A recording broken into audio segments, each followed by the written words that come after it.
Hi guys, and welcome to Reality with Tea. Lemon and ginger popping today. Okay, so I want to discuss Married at First Sight. So, all right, I'm gonna actually talk about them, I guess, in as couples, and then they had a few side conversations. So I'll talk about the conversations that happened between, intermixed within the couples or whatever. All right.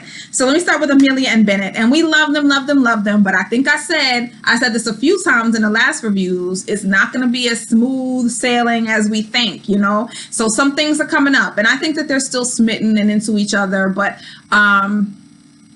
he even says, like, this is not just like a happily, like, we're not in fairy tale land. You know what I mean? We have to actually deal with real things. So we start out with them talking about chores. Remember last week, Bennett kind of brought up chores. And so, his whole thing this week was let's write them down. And they made like draft cards. And what they did was they had like a real chore and a speculative chore. And a speculative chore could be something silly like entertain the neighbors with laughing and dancing, whatever.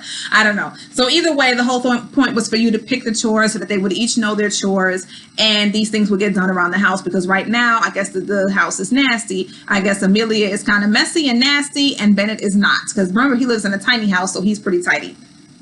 So, they said they were each going to pick 8 chores. Amelia says that's a lot, because I could just tell that she's one of those people that just isn't interested in cleaning up or doing chores like that. And, I find that with smart people, they're usually do kind of ignore or overlook some of the small things. As a lot of smart people are very disorganized and messy. I mean, I'm smart and I'm pretty messy and disorganized as well, because I forgot the reason. I think it says that we focus on certain things so much that spending time on those little things just don't interest us, and it just kind of takes away from the actual real, like the smart, intellectual thing that we're supposed to be thinking about. But whatever. So, Bennett kind of, starts out with like, I feel like for the laundry, we could fend for ourselves. I don't really need to be like folding your undies. And she's like, well, that's funny because I've just folded your undies. And she said it with a little attitude, and it was kind of like, okay. And he's like, oh, really? And so, he's trying to list the chores and stuff. And then she just starts laughing and giggling. Like, and it was so awkward. And it's like, what the hell is so funny? That is annoying. Because I know, because it's like, when I'm trying to talk to you about something serious, what the hell are you laughing and giggling for? And he even said, he was like, you laugh so much. It was kind of like, what are you doing? It was weird. And so, she takes the easiest chores. She doesn't like to clean the toilets, the bathroom. She doesn't like this and that. So she took like the easy chores and stuff like that. And she says to the production, she says, I figured that I would be making the money out of the house. He would be taking care of the kids and at home. So I figured I really wouldn't have to do a lot of the household duties and stuff, which is fine to an extent. But does that mean you're going to create a mess and I have to keep cleaning up after you? Are you never going to maintain and clean up after yourself? When you have certain things like, the laundry and things like that, like I can understand kind of splitting certain chores, but you can't just not do anything and go to work all day and then just leave a mess for me to clean up every day, because she seems like she's just not tidy at all. So like there is a balance to that, and that's something that they have to agree upon. And it seems to me like Bennett is like, like I guess the toilet was nasty because this is like the 3rd time he brought it up. So it's like, you're not gonna like mess up this whole whatever it is she's doing in there and not clean up after yourself. You could at least do that, So she says, like, is there a designated day? Or, and I think he said that. And she's just like, no, I feel like we can kind of just do it if it's dirty. Like, do it if it needs to be done. And that's the problem now, because what you think is dirty is different from what I think is dirty. So we have 2 different standards here. So what you might think the toilet, the way it looks now, is cool. But obviously Bennett does not. Bennett thinks it's disgusting and somebody needs to clean it. So we do need a designated day, because we're on 2 different playing fields as far as what's acceptable and what is not. So that's the issue. But I'm just giving them, my 2 cents about that. So Bennett, wanted to do something nice for her. So he ended up having his friends who sing come over and sing for her, and she loved it. And she, at one point they talked about their emotional needs being met or not being met. And she, that she wants reassurance that if your needs are not being met, would you tell me? So, they went out bike riding, and, he starts asking her, are there anything about me? Is there anything about me that annoys you? And she starts thinking, and this whole thing, and she could come up with nothing. And then Bennett starts saying, he starts saying, well, I can come up with things that would probably annoy you about me. I think he said something about the dishes or something like that. He's trying to give her examples, and she's kind of like, oh, all dreamy. And she's like, she doesn't want to focus on the small things when she's in such a happy place. Why focus on those small little annoying things? And the issue is that you don't want to ignore them forever, because those small things become bigger things when you keep seeing the same thing over and over and over again. So you kind of want to talk about them so the other person is aware and could maybe, improve on those things, because then it's going to get to a point where you're like, you always leave the sink dirty. You always leave the bathtub dirty. You never clean the toilet. You never do this, and that. So it's like, stop ignoring, in order for this to be a realistic relationship, we have to look at the good and the bad. And that's what he's trying to do. And that means you're taking it to a deeper level. You're not just going to be in La La Land. And she's still in La La Land. So, he says, like, I think, something about being in the honeymoon stage, and it's like, is she ignoring and avoiding all the little bad things? And like I said, you don't want that stuff to build up. So he says, he's concerned that she's unconditionally enamored. Basically, it doesn't matter what he does, she's still going to be in love and dreamy-eyed, and that's what it seems like. And today, at this point, it seems like he's getting a little annoyed with it. Like, let's be real. And he feels like she's in love with the idea of them and kind of puts him on a pedestal. But in reality, I want you to be in love with me and everything about me, the good and the bad, not just the idea of being in a great marriage and relationship and we move to wherever your residency is and we live happily ever after. I stay home and you work. We actually have to work on, getting to know each other, the good and the bad. And can you accept these things that are annoying and bad about me? So then we have Amani and Brett, and they start out rock climbing. And, she feels like, they're kind of growing in, like she says, right? Like, they're eating out and stuff like that. They're spending more time together. So she is liking him a little bit more as they move forward. So, she takes him out to trivia night with her friends, and he's being such a Debbie Downer. And here comes the sarcastic, negative, bad energy Brett that we can't stand in the beginning, right? So, his first thing is like, they're asking questions. I think they're asking questions like, unscramble this and things like that. He's like, this isn't trivia. And he keeps saying that, this isn't trivia. And, they're asking him questions like, Brett, you're smart. What do you think about this? I don't know. Oh, I wasn't paying attention. Oh, I don't know. And it's like, oh my God, like, just stay your ass home. I can see why, like, I get that you're like branching out, experiencing things with her, but I don't want you to come if you're going to be a damn Debbie Downer everywhere you go. You did this on the Gator tour in the beginning, and then you ended up having a good time. You're doing this now. Like, mind you, I'm bringing you out with my friends. I want my friends to see your personality. I want to show you off a little bit. I want to show them how smart you are and how cool you are to hang with. And you're just being an asshole. Like, you could have kept that home. And that's why I don't see this working. Because actually nobody wants to be around anybody like that. You know what I mean? Like, be sociable. Even if you aren't going to, participate in the trivia, talk to her friends, ask them, how do you know Olivia? Do you live in town? Do you work here? Something. He was just being so antisocial and ridiculous. I was just like, oh, those kind of people get under my skin. And I really didn't want to deal with him. And so basically she feels like, I think she was talking to her friend outside, and she said, it makes me feel like he isn't trying to get to know my friends, and he really doesn't care to get to know them, or, even, show the best side of him. Like, if you want to build this relationship, wouldn't you want to kind of put on, like, try to impress a little bit? I don't know. I would never think to meet somebody's friends and to be that way. But even if I wasn't in a relationship, it's just like, I just don't meet people and just act like a complete asshole. But, he's a dickhead, so whatever. And then we have Amani and Woody. And so we see them starting off, they're talking about the chores. I guess that's the theme for all of the couples, the chores and things like that. And she's like, he leaves his clothes in a pile on the floor. He's so crazy. And the funny thing is, I like her. I love how when she's like laughing and all this kind of stuff, I love her little voice. But these are things that's going to get on her nerves soon, because it's like, pick your clothes up. You know what I mean? So, but that's what the experts are trying to get them to face, these little things that might turn into big things that we need to kind of get a handle on now. So, they talk about how he wakes up very early and he's on 10 in the morning and she's still in the bed, kind of snoozing. That reminds me of me, because I'm in the morning, I'm on like -1. And I'm like, oh my goodness, just quiet, simmer down. Like, I don't want to be waking up to a whole bunch of questions. I don't want to be waking up to a whole bunch of energy. Like, leave me alone. Let me be. So they actually start talking a little bit about the coronavirus and what's coming. I guess the timing that they have filmed this show, it wasn't anything big yet. So we'll see how they handle that. And she does talk about the fact that her mom smokes and she can't get the cigarettes away from her. And that is a real concern for those of us who have parents who do smoke, because it's like they're addicted, they're in it, and it's like, what is it going to take for you to stop? And it's very scary knowing that there's a virus out there that, you know, if they get it, it can attack them and really be pretty serious for them.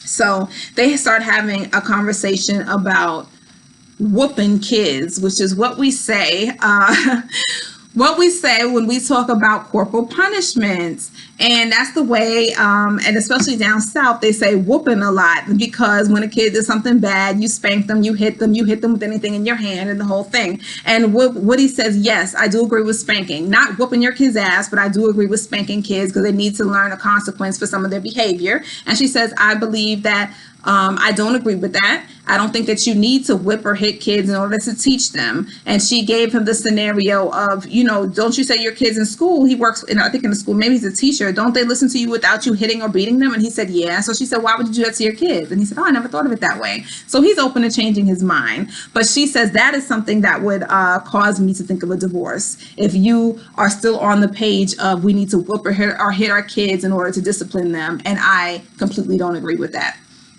So, you know, they start having a conversation about,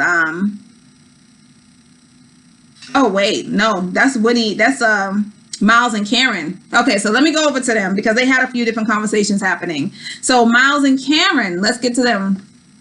Miles and Karen started out with a conversation about boundaries and how she felt disrespected and unsafe when he decided to put on the calendar sex with my wife or my spouse, right? So we were going back and forth in the comments a little bit, and I was going back and forth on other people's YouTube reviews, and everybody was upset about her saying unsafe, and I wanted to hear the context of it. And I agree. I like the fact. So what happened was she said this, like I said, had like a little argument, and Karen left for the night. She said she didn't feel safe staying there. She wanted to go to her own home, and then she came back the next day to talk to him about it because I guess she still would like to work on the relationship. And so Miles said to the producers, like, you know, he felt pissed off that she left for the night and didn't come home, didn't discuss it, the whole thing. So then they come together and they have this conversation about it. And she told him how she felt, and he apologizes for making her feel that way. And then Karen said that she's willing to try to open up more. She understands that she was closed off, and she's going to open up more and be more affectionate with him, give him a little bit more of what he needs. Because she does say that she likes him, right? Again, I don't see it, but she's saying that she does. And, you know, for some reason, he thinks that she does. So I feel like I liked the conversation. I didn't like that Miles didn't say how he felt about her leaving. He always kind of gives into whatever's going to make you feel comfortable, the whole thing. But he told us, he didn't tell her that he was upset at her for not coming home. He felt that was unacceptable for her to not come home and not call him, and, you know, and just to leave from the conversation. Because a lot of people feel like when you're in an argument and you leave the conversation or you leave the house, it feels like you're leaving the relationship. So I think that's something he should have. He's always keeping what he feels inside in order to make her feel better. But he needs to stand up and kind of tell her, you know, this is how I felt about it. And then it would have felt more balanced. But now it feels like Karen is going to be kind of guiding the relationship, you know, and also kind of like withholding. Now she has a reason to withhold affection. And this is, you know, the dynamics are going to be what she doesn't want. She wants him to lead and be the leader and the aggressor, but she's the one calling all the shots in a way. So I don't know. We'll see how this goes. But we do see them go, and they hung out with what's the name? Yes, they were playing bocce ball with Bennett and Amelia. And they have, the dare, I guess as the producers tell them to dare, whoever loses has to kiss the other person, right? And they end up having a good time. And so, she had to kiss him. I mean, she's still doing this childish thing where it's like kiss him on the forehead, kiss him on the cheek, kiss him on the chin. So when she kissed him on the forehead, she like covered his face, which is like, to me, that kind of shows that you really don't want to be doing this, because you can't even kiss him on the forehead while you look at his face. Like, it's a little ridiculous. You know what I mean? But they had a good time. Miles feels like they're building a good foundation. He says that she is fun to be around, and he gets butterflies being around her. And Karen does seem to be a little bit more relaxed, kind of trying a little bit to be more affectionate, even though this is set up. And okay, so the thing was, everybody was like, oh, he kissed her twice, or they kissed twice, one time during the dare and one time off camera. I didn't see the off camera one. But my thing is, I'm not counting kisses where you're dared to do it. You don't want to do it. Somebody's daring you to do it. You know what I mean? Like, that's not a real kiss. I'm talking about authentic, in the moment. I want to kiss you. You want to kiss me, and it happens type of kiss. I'm not counting the dare. So I'm not counting any of these little bootleg kisses that they're having during bocce ball, because it's a dare. All right. So then Woody and Miles, they go to the barbershop together. They haven't been able to sit and talk with each other for a while since the whole project started. So, Woody opens up and says he told Amani he loves her. And then they were both kind of shocked. Like, what? Like, I thought it would be you, Miles. Like, it's like we changed roles. I never thought that I would be where I am so fast, but this is how I feel. And Miles opens up and says, I would scare her away if I were to tell her anything like that. She moves at a very, very slow pace. So for me to tell her this will scare her away. He tells Woody about the other nights and said she was pissed off. And he said he was pissed off that she went home, but he said that he wanted to give her space. And, Woody said, I would have been calling her. I would have been calling her nonstop. Like, you don't leave this. You know what I'm saying? But to me, Woody takes on more of a leadership role, and he's more aggressive. So it's kind of like, no, you're not going to leave this conversation. You're not going to leave this fight. Let's sit here. Let's stay. Like Tamar's song, let's stay and fight. You know what I mean? Don't leave it. Don't avoid it. Don't run away from it. Let's deal with it so we can move forward. So, Woody does express his disappointment. Like, I didn't know that Miles would be where he is right now. I feel bad. At one point he even asked Miles, does she like you? And Miles says, like, to me, a little bit overconfidently, yeah, she does like me, but she moves at this slow pace. And you know how I feel. I don't think that she's into him. And maybe she's coming around. I always said that it could grow, but I don't think right now, I don't think she's into him. So we'll see. So then we have Amani and Woody at a date night. And, he asked her, like, does it put pressure on you that I said I love you? And she says yes or no. She says yes, because, I don't want to feel like, she doesn't want to feel like, she doesn't want him to feel like he fell in love with her so fast, and then they fall out of love almost just as fast, right? She doesn't want to feel like, should she be where he is? She doesn't want to have to question herself, is this authentic, because it happened so fast? So, she has mixed emotions about him saying I love you. But, she's just not there yet. She's not ready to say it, but I think she will be. It seems like they really are coming around to each other, but, we'll see. And then we have Henry and Christina. Good Lord, there's something else, right? So I think I started over here.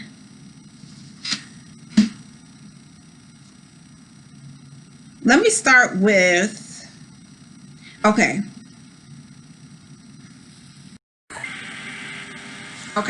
So they start out, we see them at brunch with the other couples, a couple of the other couples, right? And so, they talked about, doing little things together, like the golf and the dancing, how it helped them kind of grow together. Everybody said they seemed happier than before. They went, at brunch, Henry was opening up more, talking. He starts telling a little bit of jokes, and it seems like they're starting to like each other more. He actually says that Henry thought that Christina was sexy when she was salsa dancing. And then, she says at one point, I'm pregnant. It was a joke. Everybody's shocked, whatever. So then you have Amani and Henry who go off to the side to have a conversation. And Henry tells Amani, he opens up to her and says, the affection, showing her affection is something that's difficult for him to navigate, but he had been working on it.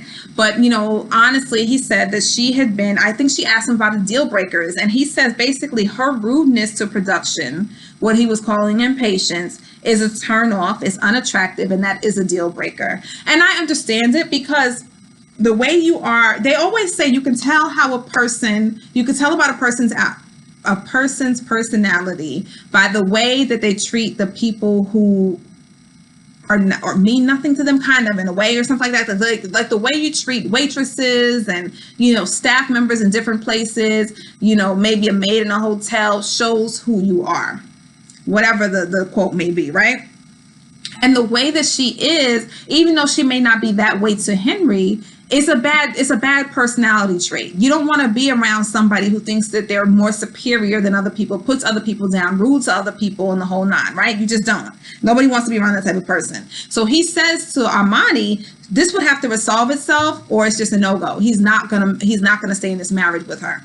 So, and he did acknowledge, I think, that it's gotten better, but he said that's something that he cannot, that's a deal breaker for him. And honestly, that it probably didn't turn him on. So why would he want to be affectionate with her?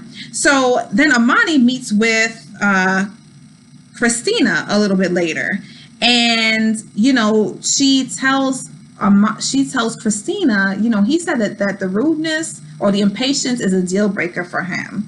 And, she says, I think that's a cop-out. He never told me that it was a deal breaker. I don't get why he doesn't tell me anything. He's sending me mixed signals. It's frustrating because here I am thinking that it's getting better. And then you go and tell somebody else that we're at a deal breaker type of a stage. So she feels kind of blindsided, which I understand. So, then they talk together later on at the house, and, they bring up the conversation that they both had with Amani separately. And, she's asking, like, is this genuine? Like, are you being real? Like, you never talk to me. You don't tell me. And, she's asking basically, like, where do we stand? She says, do you not want to look bad? Do you want to work through this? She starts like bombarding him with questions. And we already know Henry kind of shuts down. He isn't the type of person that deals good with confrontation, with impatience, with aggression. And that's the way that she handles conflict, or that's the way when she gets upset, that's the way she handles it. She'll kind of like jump on you, kind of back him in a corner, and she kind of backs him into the corner until he kind of erupts. And then that's when you finally get something out of him. So, she's telling him, like, do you want to work on this at all? Are you attracted to me? Like, is there a point in me even putting myself into this if you are already at the deal breaker stage? I think she feels like, like she keeps saying, I thought we were getting better. And, she's asking him, like, what can I do? She keeps cutting him off, this whole thing, because she's upset, And so he's asking, like, are you asking me, like, if I were to make a decision now, no, I would not stay with you because of the behavior that I saw in the past. And then it gets to the point where he says, what did he say? Was that him? He said, he's going to give it a shot. Right. That's what I wrote down. And, they talk about communication, like, and, she says to him, you not communicating is a deal breaker for me. That's a human need. Don't go behind my back and tell somebody else how you feel about me when I've been sitting up here thinking we're doing well, and then you're telling them something completely different. You know what I mean? You never told me that you found me attractive or sexy, but then you sit up here at brunch and tell them that you thought I was sexy. Like, why didn't you tell that to me? I would have liked that reassurance. You know what I mean? And so I guess basically they say they're going to give it a shot. They're not going to run or give up the whole thing. They start taking, questions again. The experts always give them questions. And it seems like they both see that there's potential in this relationship. And she notices that he does get uncomfortable and, he clams up in uncomfortable situations. But they feel like they have good chemistry. They're getting better within the last week. And so I think that they both want to try. But I guess Henry was to the point where it's like, if you're going to back me into the corner, I'll give you an answer. And this is what it is. At this point, no, because you are impatient and it turns me off. But we'll see how this goes. I think that they actually do have a lot of good qualities. I think this relationship could go in the right direction. I completely understand what she was saying. I understand what he was saying. Hopefully they can come together and they can both open up and both get on the same page. Maybe her ADD meds will help. But I also see like her mood changes. They change really quickly, but we'll see. So tell me what you guys think. If you still agree with me, if you disagree with me, whatever, tell me, like, comment, subscribe, and I will see you guys next week. Thank you. Reality with T.